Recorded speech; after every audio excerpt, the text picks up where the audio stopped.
북한이 대륙간 탄도미사일 화성 17형 시험 발사 과정과 함께 김정은 북한 국무위원장의 딸까지 처음 공개하면서 다양한 해석이 제기되고 있습니다. 네, 오늘 개최되는 유엔 안보리 긴급회의에서 우리나라도 참가할 예정인데요. 김열수 한국군사문제연구원 안보전략실장과 함께 자세한 내용 짚어보도록 하겠습니다. 안녕하세요. 안녕하세요. 네, 안녕하세요. 말씀드린 대로 이제 북한이 이번 ICBM 발사에 대해서 G7 외무장관들이 유엔 안보리에 추가적인 조처를 요구하고 나섰잖아요. 자, 어떤 조처들이 나올 수 있을까요? 추가적인 조처가 가지는 의미가 몇 가지가 있는데요. 우선 2017년도에 북한이 그때도 미사일을 27차례 발사하고 그리고 9월 달에는 제6차 핵실험까지 했지 않습니까? 그때 굉장히 많은 안보리 결의안이 통과될 때 트리거 조항이 있어요. 그 트리거 조항이 뭐냐면은 원유하고 정유 제품 그걸 갖다가 이제 원유는 400만 배를 정유 제품은 50만 배를 이렇게 1년 동안 그것만 이제 수출을 하도록 돼 있거든요. 북한에 대해서. 네. 그리고 나서 트리거 조항이라고 하는 것은 다음에 만일 북한이 이런 안보리의 결의안에 위배되는 행위를 하면은 자동적으로 이걸 더 줄인다고 얘기한 것이 있어요. 그게 트리거 조항이고 이게 바로 추가적인 조치인데 이런 조치를 해야 된다라고 하는 것을 의미하는 게 하나 있고요. 두 번째는 올해 북한이 이렇게 미사일을 계속 발사하고 그랬을 때 유엔 안보리에서 북한 문제만 몇 번 열렸냐 하면 오늘 열리는 것까지 합하면 8번 열려요. 네. 그런데 여태껏 열린 것이 계속해서 북한에 대한 대북 제재 결의안 한 번도 통과 못 시켰단 말이죠. 심지어 지난 5월 달에는 공개회의를 했음에도 불구하고 유엔 안전보장이사에서 부결됐어요. 이것은 이제 중국과 러시아가 여기 비토권을 행사했기 때문이죠. 그리고 이제 여기에 대해서 이번에는 이 얘기한 추가적인 조처라고 하는 것이 이번에는 안보리 결의안 통과시켜야 된다. 이게 이제 G7에서 얘기한 거라고 볼 수가 있고요. 세 번째는 그럼에도 불구하고 대북 제재 결의안이 통과되기에는 굉장히 여러 가지 난관이 있을 수 있다. 왜 그러냐 하면 지난 5월 달에도 실제로 안보리 결의안을 표결에 붙였는데 그때도 이제 중국하고 러시아가 반대를 했거든요. 이번에도 그럴 가능성이 충분히 있다. 그래서 아마 추가적인 조처를 G7 외무부 장관들이 했음에도 불구하고 또 이렇게 해야 됨에도 불구하고 이 두 나라가 반대하기 때문에 결의안 통과는 좀 난망하지 않겠는가 이런 생각을 해요. 네, 그런가 하면 김정은 국무위원장 ICBM 화성 17형 성공을 과시하면서 딸 사진을 함께 공개를 했습니다. 관련 영상 직접 보시죠.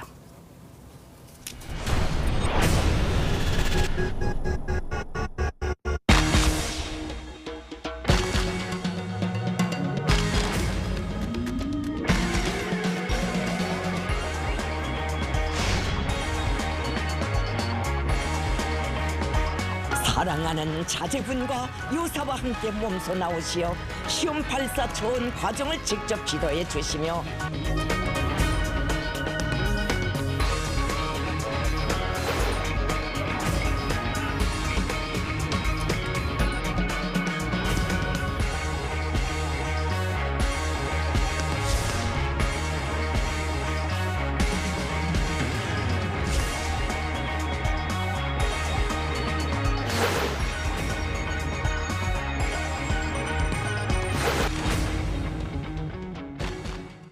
네, 보신 것처럼 김 위원장 화성 17형 시험 발사 현장에 딸의 손을 잡고 나타났습니다. 파격 행보를 보인 건데 김 위원장 3남매를 둔 것으로 알려져 있거든요. 근데 특별하게 둘째 딸을 공개한 이유 특별히 있을까요?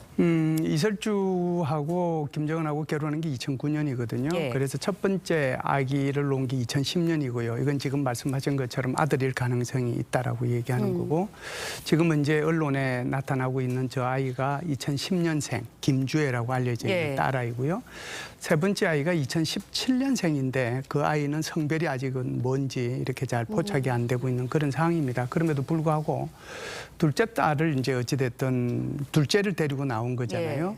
그래서 그 의미는 첫째는 만일 아들이라고 한다면 이거는 이제 4대 세습과 직접적으로 연계되는 거란 말이죠. 그래서 거기에 대한 공개는 굉장히 꺼린다라고 하는 거죠. 그런 차원에서 아들은 안 데리고 나오는 대신에 딸을 데리고 나왔어요. 그러면 딸은 왜 데리고 나왔을까? 이게 바로 노동신문에 그 답이 정확하게 나와 있어요. 그래서 제가 노동신문을 읽어보니까 이렇게 나와 있어요. 후대의 밝은 웃음과 고운 꿈을 위해서 평화 수호의 위력한 복음을 질량적으로 강화해 나갔다. 그러니까 그 딸아이가 4세대잖아요. 어찌됐든지 간에. 그래서 뒤에 나 뒤에 오는 우리의 그 후대를 위해서 이런 것들을 지금 이제 다 했으니까 고운 꿈을 위해서 평화수호를 위해서 꼭 필요한 거다라고 얘기한 거거든요. 그런 차원에서 보면 북한의 비핵화할 그런 가능성은 훨씬 더 줄어들었다 이렇게 볼 수가 있고요. 네. 그런 차원에서 무슨 뭐 지금 저걸 보면서 뭐 예민 정신을 보여줬다, 딸의 사랑하는 아버지 모습을 보여줬다 그러는데 제가 볼 때는 굉장히 전략적으로 이걸 보여줬다라고 저는 생각을 해요.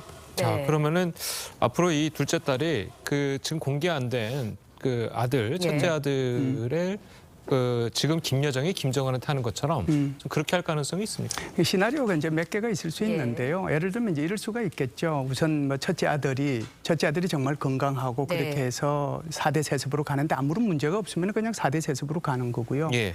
만일 이번에 공개한 것이 첫째 아들이 문제가 있어서 예. 그래서 그 딸을 4대 세습자로 인정을 하면서 보여줬다 이렇게 얘기할 수도 있거든요.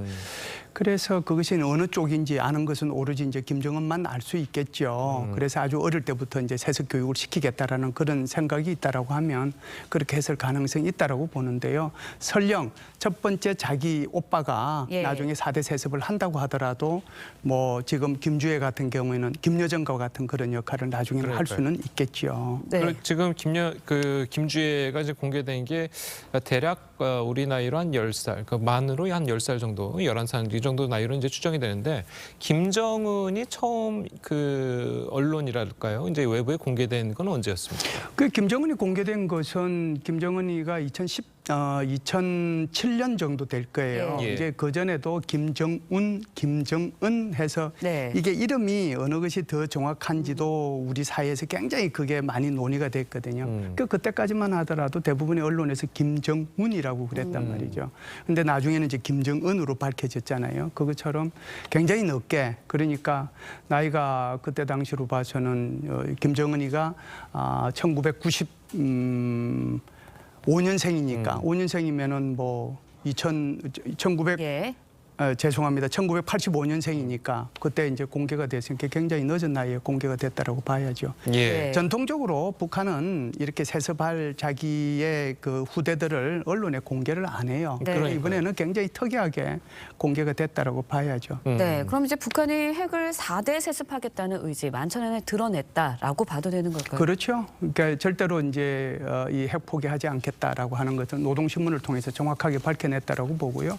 그럼에도 불구하고 저 사진을 보면서 굉장히 마음 착잡한 부모님들 또 할아버지 할머니들이 굉장히 많았을 거라고 생각을 해요. 왜 그러냐면 정말 그 김정은이가 북한 주민들을 사랑하고 그런 네. 애민 정신이 있다라고 하면 지금 굉장히 추수 기간이잖아요. 오히려 자기 자식들을 데리고 그런 추수하는 기간에 가서 농부들하고 같이 추수하는 모습을 보여주고 그렇게 되는 거지. 네. 지금 자기 딸을 데리고 가서 전 세계를 핵 공포로 몰아넣을 수 있는 어마어마한 무기를 지금 보여주고 있는 거잖아요. 세상에 어떤 부모가, 세상에 어떤 할아버지 할머니가 그런 10살도 채 될까 말까 하는 그런 아이를 저런 현장에 데리고 가서 저걸 보여주겠습니까? 그런 거 보면 굉장히 좀 아마 우리 시청자분들께서도 마음이 한편으로는 굉장히 불편하셨을 거라는 생각은 해요. 예, 알겠습니다. 자, 오늘 말씀 여기까지 듣겠습니다. 잘 들었습니다. 맞습니다.